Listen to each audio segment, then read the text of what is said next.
walang anumang balak si Vice President Sara Duterte na humingi ng tulong kay Pangulong Ferdinand Marcos Jr. para sa pansamantalang paglaya ng ama na si dating Pangulong Rodrigo Duterte mula sa International Criminal Court or ICC.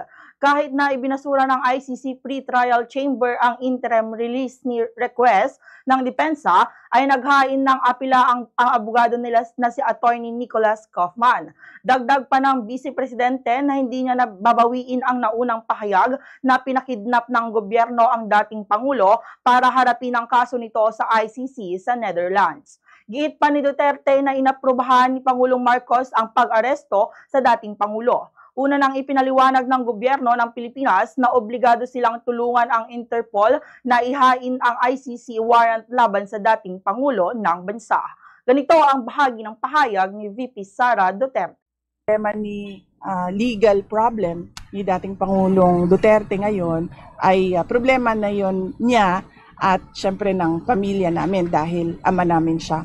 Pero for me to go to him and request on behalf of former President Duterte, no. Ma'am, yung Because there's no going back sa ginawa nila na rendition.